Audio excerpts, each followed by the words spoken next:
নির্বাচন যত ঘনিয়ে আসছে ততই বাড়ছে প্রচারণার ব্যস্ততা। প্রার্থীদের সমর্থনে তৈরি হচ্ছে নানা রঙের টি-শার্ট ও ক্যাপ, প্রতীক আর ছবি ছাপানো এসব পোশাক এখন শুধু প্রচারণার মাধ্যমই নয়, অনেকের জন্য হয়ে উঠেছে বাড়তি আয়ের উৎস।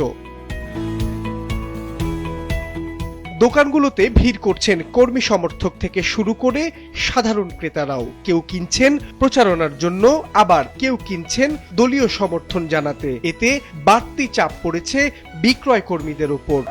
আপনার এটা যদি প্রিন্ট ছাড়া নেন আমাদের এখানে পাইবেন এটা 45 টাকায়, আর সামনে পিছিয়ে যদি প্রিন্ট দেওয়া নেন নির্বাচনী প্রচারণার জন্য, শুধু নির্বাচন না, আপনি ইভেন্টের বিভিন্ন ইভেন্টের নিলে এগুলো আপনার 60 টাকার মতো পড়বে।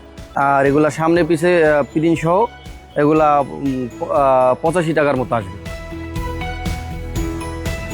নির্বাচন সামনে রেখে বাজার এখন সরগরম।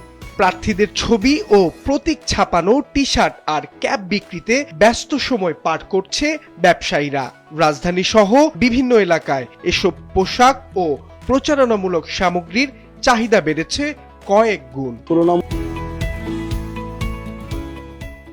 টি-শার্টের পাশাপাশি দারুণ চাহিদা তৈরি হয়েছে নির্বাচনী ক্যাপেরও। বিভিন্ন রং ও প্রতীকের ক্যাপ এখন বাজারে দেধারসে বিক্রি হচ্ছে।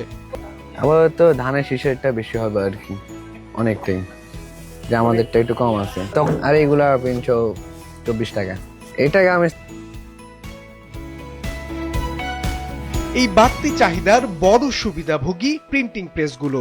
দিন রাত চলছে মেশিন, একের পর এক অর্ডারে ব্যস্ত প্রিন্টিং মালিক ও কর্মীরা। প্রতিদিন মানে একটু মন্দ বাজার গেছে, আল্লাহ দিলাম ভোটটা আইসান, বাজারটা পুরো এই জমজমাট হইতেছে ভাই, বেশি হইতেছে নির্বাচন উপলক্ষে। বিএনপির কাজটা একটু বেশি চলতেছে এখন লাইনে।